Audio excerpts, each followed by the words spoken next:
Party के अंदर प्रियंका गांधी वाड्रा के उदय का काल है। क्या कांग्रेस पार्टी ने तय कर लिया है कि अपने खूबसूरत नेत्री के हवाले से, उनके संसद में परफॉर्मेंस के हवाले से, उनके कामकाज के तरीके के हवाले से वोटरों तक जाया जाए, उनको रिझाया जाए और कांग्रेस की अहमियत को बरकरार रखा जाए? मैं बात कर रहा हूं असम की, पूर्वोत्तर के राज्य असम की, जहां पे कांग्रेस पार्टी ने अपने उम्मीदवारों के चयन के काम से लेकर उनको जिताने की पूरी जिम्मेदारी प्रियंका गांधी वाड्रा के हवाले कर रखी है। आने वाले दिनों में असम की जमीन पर प्रियंका गांधी की 3 विशाल सभाएं होने वाली हैं। प्रियंका गांधी को लड़ाया जा रहा है कांग्रेस पार्टी से निकल कर भारतीय जनता पार्टी की किस्मत चमकाने वाले हेमंत बिश्व शर्मा से। नमस्कार, मैं हूं आपका दोस्त आलोक कुमार। अभिवादन स्वीकार कीजिए मेरा। हम बात कर रहे हैं असम की पूरी राजनीति की। चुनाव चल रहा है, प्रचार का अभियान तेज पकड़ रहा है, उम्मीदवार तय हो रखे हैं और असम चुनाव में। असम वो असम जिसमें 2016 से भारतीय जनता पार्टी की सरकार है। उससे पहले लगातार कांग्रेस पार्टी की सरकार रही थी और कांग्रेस के कामकाज के तरीके को, उनके कार्यकाल को लेकर के 2016 का मामला हो, 2021 का मामला हो और 2026 का मामला हो, भारतीय जनता पार्टी का एजेंडा सिर्फ एक है, असम को कांग्रेस ने बर्बाद किया। इस बात के आधार पर 2016 में सर्बानंद सोनकर, जो फिलहाल केंद्रीय मंत्री हैं, उनके हवाले से भारतीय जनता पार्टी राजनीति की, उनको मुख्यमंत्री बनाया और 2016 से लेकर 2021 तक उनका कार्यकाल चला। 2016 में भारतीय जनता पार्टी के पास किस्मत से हेमंत बिश्व शर्मा चले आए, कांग्रेस पार्टी से टूट कर चले आए, मुख्य रणनीतिकार हो गए भारतीय जनता पार्टी के और उनको सत्ता दिलाती। और उसका नतीजा क्या हुआ जानते हैं? 2021 में जब दोबारा भारतीय जनता पार्टी जीती तो रणनीतिकार को उनके भाग्य के सहारे, किस्मत के सहारे मुख्यमंत्री की चाबी दे दी गई, कुर्सी की चाबी दे दी गई। 2021 से लेकर 2026 तक हेमंत बिश्व शर्मा भारतीय जनता पार्टी के मुख्यमंत्री हैं असम में। अकेले असम की राजनीति नहीं तय करते हो, आपको बता दें, झारखंड की राजनीति हो, पश्चिम बंगाल की राजनीति हो या पूर्वोत्तर के राज्यों की राजनीति हो या उड़ीसा की राजनीति हो, हेमंत बिश्व शर्मा इतने अहमियत रखते हैं नरेंद्र मोदी और अमित शाह वाले भारतीय जनता पार्टी के अंदर कि इन सब राज्यों में, पूर्वोत्तर के राज्यों में, झारखंड में, उड़ीसा में, बिहार में, पश्चिम बंगाल में क्या होगा, यानी पूर्वोत्तर के इलाके में, पूर्वी भारत के इलाके में भारतीय जनता पार्टी क्या करेगी, किसे नेता बनाएगी, कैसे रणनीति बनाएगी, ये सारे कामकाज देख रहे हैं तकरीबन 2019 से हेमंत बिश्व शर्मा। 2019 का चुनाव हो, 2024 का लोकसभा चुनाव हो, इन लोकसभा चुनावों के साथ साथ उन्होंने राज्यों की जो विधानसभा चुनाव हैं उनमें तय किया है कि कौन से चेहरे पर लड़ा जाए, कैसे लड़ा जाए। झारखंड का पिछला चुनाव भी हेमंत बिश्व शर्मा के हवाले से लड़ा गया था, आपको बता दें, बड़ी अहमियत रही है हेमंत बिश्व शर्मा की पूरी राजनीति में। इसलिए आज से हेमंत बिश्व शर्मा को बनाए रखना, उसे जिताए रखना, और हेमंत बिश्व शर्मा डबल इंजन की कार के सहारे पूरी पॉलिटिक्स कर रहे हैं। अब इस हेमंत बिश्व शर्मा को घेरने की जिम्मेदारी प्रियंका गांधी के हवाले है। प्रियंका गांधी परफॉर्मेंस के लिहाज से बेहद अहम है। असम में, खास करके असम में पूरी राजनीति जो है, अल्पसंख्यक वोटों की आबादी अच्छी खासी है। वहां पे बदरुद्दीन अजमल के साथ कांग्रेस पार्टी ने एक बेहतर अलायंस कर रखा है इस बार, और यही अलायंस एक खतरे की घंटी है हेमंत बिश्व शर्मा के लिए, क्योंकि जो आबादी वहां एकीकृत अंदाज में मुस्लिम वोट बैंक चला जाता है तो भारतीय जनता पार्टी के दोबारा तिबारा सत्ता में आने की उम्मीद घट जाती है। पिछली दफे ऐसा हुआ है कि बदरुद्दीन अजमल, जो वहां के बहुत अहम नेता हैं मुसलमानों के, असमी मुसलमानों के, वो कांग्रेस पार्टी से टूट के अलग थे। उस आधार पर भारतीय जनता पार्टी को फायदा हुआ, कांग्रेस को असमियों का वो वोट नहीं मिला, असमी मुसलमानों का। भारतीय जनता पार्टी इतनी सघन चाल खेली, आपको बता दें, कि असम की राजनीति में उसने असदुद्दीन ओवैसी को नहीं उतारा है, जो कई बार, जैसे पश्चिम बंगाल में भी चुनाव हो रहा है, वहां पर असदुद्दीन ओवैसी महत्वपूर्ण रोल अदा कर रहे हैं मुस्लिम वोटों के बिखराव के लिए, लेकिन भारतीय जनता पार्टी ने अनुमति नहीं दी है, या वहां कोई पार्टनर बन के नहीं खेल रहे, या असदुद्दीन ओवैसी वहां नहीं गए। बदरुद्दीन अजमल के साथ साथ कांग्रेस पार्टी इस ढंग से दृढ़ता वहां लड़ रही है। यही एक बात है जो प्रियंका गांधी की जीत की संभावना को बलवती की जा रही। प्रियंका गांधी की गंभीरता देखिए, जिस दिन उन्होंने पर्यवेक्षक बनाया गया, टिकटों के बंटवारे का काम सौंपा गया, सबसे पहले उन्होंने ला करके उस हिंदुत्ववादी चेहरे को, भारतीय जनता पार्टी खासकर हेमंत बिश्व शर्मा के हिंदुत्व वाले चेहरे को डिफ्यूज करते हुए सबसे पहले कामाख्या देवी का आशीर्वाद लिया, उनसे नमस्कार लिया, और वहां पर कामाख्या में जो याचना की, सबसे महत्वपूर्ण मंदिर है असम की पहचान ही कामरू कामाख्या की वजह से है। और वहां जाके ये कांग्रेस की नेत्री प्रियंका गांधी जाती है और डिफ्यूज करने की कोशिश करती है हिंदू वाले एजेंडे को। भारतीय जनता पार्टी की पूरी पॉलिटिक्स, असम की पॉलिटिक्स इसी आधार पर है कि मुसलमानों के खिलाफ हिंदुओं को इकट्ठा किया जाए, उसके आधार पर चुनाव जीता था। 126 सीटें हैं। भारतीय जनता पार्टी पिछली बार 60 सीटें जीत पाई। उनके अलायंस में थे एजीपी असम गण परिषद, प्रफुल्ल मोहंता की पार्टी, जो कभी मुख्यमंत्री हुआ करते थे। अपने हिसाब से असमी जो अस्मिता है, असमी पहचान है, उसके आधार पर लड़ती रहती है। तो वो एकीकृत होकर 9 विधायक थे, उस आधार पर सरकार को बहुमत मिला था। हेमंत बिश्व शर्मा की सरकार की बात मैं कह रहा हूं। 2021 में सर्बानंद सोनकर के हवाले मुख्यमंत्री हुआ करते थे, उनको सामने करके भारतीय जनता पार्टी ने चुनाव लड़ा था और जब जीती थी तो हेमंत बिश्व शर्मा को मुख्यमंत्री बना दिया गया था। मतलब साफ है, तीसरी बार सरकार बनाने के लिए भारतीय जनता पार्टी वहां चुनाव मैदान में 2016 में जीती, 2021 में जीती, अब 2026 की बारी है। लेकिन इस बार भारतीय जनता पार्टी का चेहरा वहां कौन है? हेमंत बिश्व शर्मा है। वो हेमंत बिश्व शर्मा जिनका पूरा पॉलिटिकल कैरियर कांग्रेस के साथ रहा है, उस कांग्रेस के साथ जिसको छोड़ते वक्त उन्होंने कांग्रेस के नेता राहुल गांधी पर इल्जाम लगाया कि राहुल गांधी से जब मिलने गए वो, तो राहुल गांधी ने अपने पप्पी यानी कुत्ते को बिस्किट खिलाने के बजाय में व्यस्त रहे और इतने धीर गंभीर नेता से बातचीत का समय ही नहीं दिया। ये इल्जाम लगा के, ओछा कह ली, जैसा भी अंदाज है हेमंत बिश्व शर्मा का अपना, ये इल्जाम लगा करके वो कांग्रेस पार्टी छोड़ा है। और बाकी जो सफर है सामने, आप जैसा कि बताया 2021 से वहां के मुख्यमंत्री हैं, पिछले 5 साल से मुख्यमंत्री हैं। शायद कांग्रेस में होते तो ये मौका उन्हें नहीं लगता।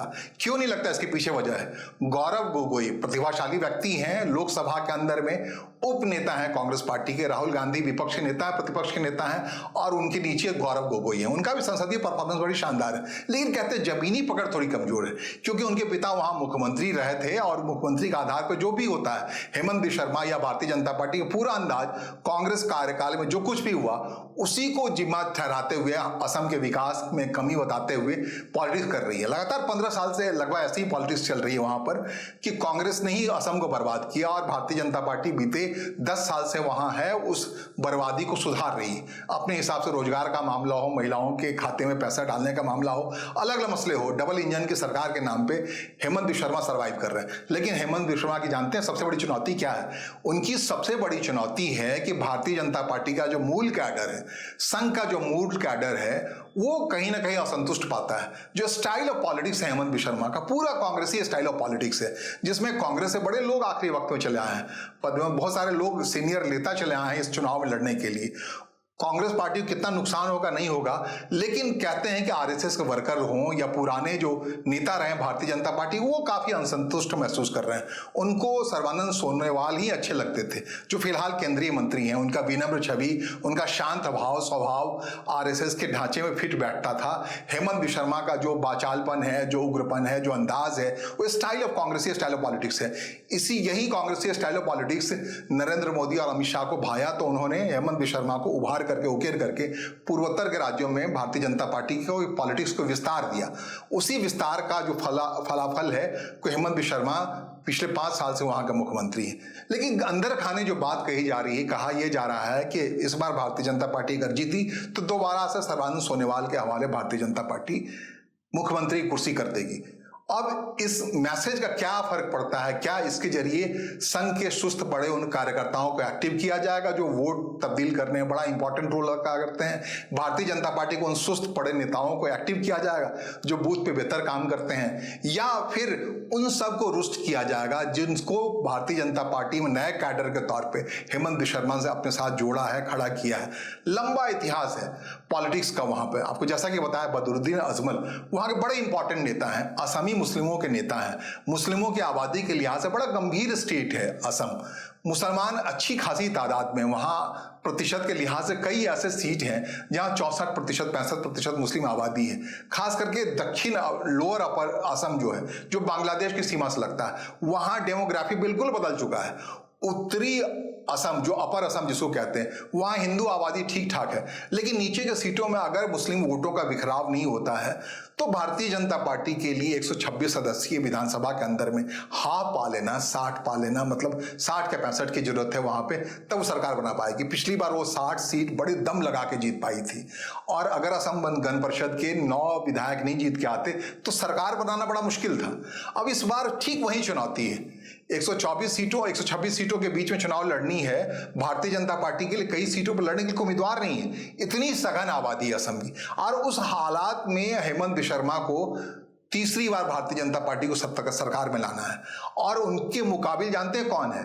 वही राहुल गांधी की बहन प्रियंका गांधी, जो कांग्रेस का वर्कर को ये संदेश देना चाहती है कि हेमंत विश्व ने जो अपने हिसाब से जो एक धारणा पैदा कर दी थी कांग्रेस पार्टी के अंदर कि राहुल गांधी ही बर्बाद कर रहे हैं, तो उसका विकल्प है। कांग्रेस पार्टी बर्बाद नहीं होने वाली है। प्रियंका गांधी अगर जिता देती है इस बार कांग्रेस पार्टी को असम के अंदर, तो जाहिर तौर पर केंद्रीय राजनीति में ये प्रियंका गांधी के लिए उभार का काल होगा। सिर्फ असम में ही सरकार अगर बन जाती है तो डंका असम में तो बजेगा ही कांग्रेस पार्टी का, लेकिन पूरे कांग्रेस पार्टी में जो 140 साल पुरानी कांग्रेस पार्टी है उसको एक नई नेत्री मिल जाएगी। बड़े सधे अंदाज में इस बार प्रयोग किया है राहुल गांधी ने प्रियंका गांधी के लिए असम को लेकर के। प्रियंका गांधी हैं तो यूं तो केरल की सांसद, वायनाड की सांसद, उस वायनाड के सांसद जिसको सेवा था, जिसको सींचा था राहुल गांधी ने, और वक्त ने उनको ऐसा मौका दिया, मजबूर किया कि उनको अमेठी का सांसद बनना पड़ा, उस अमेठी का जहां बहुत समय तक प्रियंका गांधी एक्टिव थी। तो भाई बहन में एक एक्सचेंज हुआ, अमेठी के सांसद रह गए राहुल गांधी और वायनाड के सांसद बन गई प्रियंका गांधी। उस वायनाड में भी चुनाव हो रहा है, विधानसभा का चुनाव हो रहा है केरल में, लेकिन केरल में चुनाव प्रचार की जिम्मेदारी, विधायकों के उम्मीदवारों को चुनने की पूरी जिम्मेदारी राहुल गांधी ने अपने ऊपर उठा रखा है। उनके महासचिव है केसी वेणुगोपाल ने उठा रखा है। वहां प्रियंका गांधी जाकर झांक भी नहीं रही है, वहां की सांसद है। उनको प्रियंका गांधी को कहा गया तुम यहां से निश्चिंत हो जाओ, केरल से जाओ, असम में पूर्वोत्तर में जाके वहां अपनी भूमिका तय करो। अगर डंका ही बजानी है, जिस ढंग से बजाई हुई हो तुम संसद के अंदर में सत्ता पक्ष के खिलाफ विपक्ष की ओर से प्रखर बैटिंग करते हुए, वो काम जाके करो। डबल इंजन की सरकार है असम में बीते 10 साल से, तो 15वें साल के नहीं चुना जाए, इसका इंतजाम करो। तो ग्राउंड रियलिटी के बारे में आप थोड़ी बात आपको बता दो। ग्राउंड रियलिटी ये है कि अजमल साहब जो हैं, उनकी जो पार्टी है AIUDF, वो पूरी तरह से कांग्रेस पार्टी के साथ है। तो ये जो गठबंधन है, पिछली बार ये गठबंधन शिथिल पड़ गया था, अलग अलग चुनाव लड़ पाए थे, इसकी वजह से 60 सीटों पे भारतीय जनता पार्टी जीत पाई थी। तो भारतीय जनता पार्टी को ग्राउंड पर प्रियंका गांधी की तय रणनीति के आधार पर कड़ी चुनौती का सामना करना पड़ रहा है। लेकिन हेमंत विश्व भी कम नहीं है। जिस अंदाज में उन्होंने नैरेटिव गढ़ने का काम किया है, कहते हैं अनोखा अंदाज है, बिल्कुल कांग्रेसी अंदाज। अगर वो तय करना है कि कांग्रेसी अंदाज जो नैरेटिव गढ़ने का अंदाज होता है, जमीन पे काम हो ना हो, लेकिन हवा में बहुत सारी बातें हो, इस काम में प्रियंका गांधी ज्यादा सक्षम है या कांग्रेस पार्टी में ट्रेनिंग पाया हुआ यूथ कांग्रेस प्रखर नेता थे हेमंत विश्व, पूर्वोत्तर के मामले को संभाला करते थे, और बाद में जब भारतीय जनता पार्टी में आए तब से प्रदर्शन तो लोग देख ही रहे हैं। तो उनको तय करना है जहां उन्होंने ट्रेनिंग ली था वो ट्रेनिंग ठीक ठाक है, प्रियंका गांधी से टक्कर लेने लायक है या नहीं। और जाहिर तौर पे हेमंत विश्व के लिए असमी असमिता का मामला बहुत गहरा है, बहुत गंभीर है। AGP उनके साथ है, असम गण परिषद उनके साथ है, प्रफुल्ल मोहंता की पार्टी उनके साथ है। तो असमी अस्मिता के नाम पे अगर कोई वहां आगे है, बढ़ा हुआ है, खासकर हिंदू और असमी मूल के मुस्लिमों के बीच में, तो जाहिर तौर पर हेमंत विश्व है, भारतीय जनता पार्टी है, और वहां एक मजबूत आधार है। और प्रियंका गांधी जब भी आई है तो बाहरी एक छवि है। प्रियंका गांधी के लिए एक समस्या है, चुनौती बड़ी है कि वहां बीते 10 साल में कांग्रेस पार्टी का इंफ्रास्ट्रक्चर काफी कमजोर हो गया है। कांग्रेस पार्टी के कई कद्दावर नेताओं को बहला फुसला के हेमंत शर्मा अपने पास ले गया है, जिनका एक आधार हुआ करता था। तो ये संकट के सामना कर रही हैं प्रियंका गांधी। लेकिन चुनाव अक्सर नैरेटिव से लड़ा जाता है, हवा बना के लड़ा जाता है। समय बहुत कम है, 23 तारीख को मतदान की तारीख है, 4 तारीख को, 23 अप्रैल को, इसी अप्रैल को, और 4 मई को निर्णय का दिन है।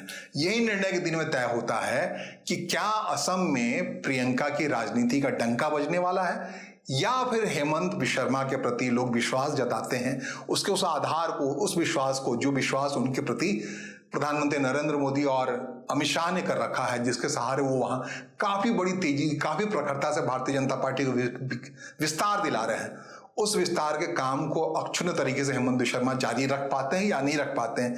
ये भी तय होना इस चुनाव के बाद कि क्या असम की राजनीति में हेमंत विश्व की वही अहमियत बरकरार रहेगी, या फिर चुपचाप इस बार फिर से सर्बानंद सोनोवाल जैसे जो कैडर के व्यक्ति हैं, आरएसएस के व्यक्ति हैं, उनके हवाले इस जीत के बाद भारतीय जनता पार्टी अपनी सरकार को करने वाली, क्योंकि बड़ा क्षोभ है, बड़ा गुस्सा है वहां के कैडरों में, भारतीय जनता पार्टी के मूल के लोगों में, आरएसएस के लोगों में। उनको ये बात पसंद नहीं आता, स्टाइल ऑफ फंक्शनिंग जो है हेमंत शर्मा का। महिलाएं उनको चूम रही हैं, ये कर रही हैं, वो कर रही हैं, तो कई बार असहज महसूस करते हैं आरएसएस के वर्कर इस स्टाइल ऑफ पॉलिटिक्स से। इसकी वजह से ये मुमकिन है कि इस जीत के बाद हेमंत शर्मा से मुख्यमंत्री कुर्सी तो ले ली जाएगी, लेकिन हेमंत शर्मा आज की तारीख में भारतीय जनता पार्टी के पर्याय हो गए हैं। भारतीय जनता पार्टी असम न सही अन्य राज्यों में, मेघालय हो, पूर्वोत्तर त्रिपुरा हो, या मणिपुर हो, या तमाम राज्य हो, 8 राज्यों, सिक्किम हो, झारखंड की राजनीति में कहा ना बहुत निर्णायक भूमिका थी उनकी। लोकसभा के चुनाव में पूरा जो बिहार, झारखंड, उड़ीसा, पश्चिम बंगाल की जो चुनाव सीटें हैं, लोकसभा की सीटें, उनके कैंडिडेट को तय करने में, उनके लिए संसाधन उपलब्ध कराने में हेमंत शर्मा ने वहां के मुख्यमंत्री रहते हुए, असम के मुख्यमंत्री रहते हुए तय करने में, निर्धारित करने में बहुत अहम भूमिका निभाई थी। इस लिहाज से हेमंत शर्मा आने वाली राजनीति महत्वपूर्ण तो रहेंगी, लेकिन ये पूर्वोत्तर का चुनाव, असम की धरती इस बार तय करेगी कि क्या विपक्षी राजनीति में प्रियंका गांधी का डंका बजने जा रहा है। फिलहाल मुझे सुनने और समझने के लिए आपका आभार। नमस्कार, धन्यवाद।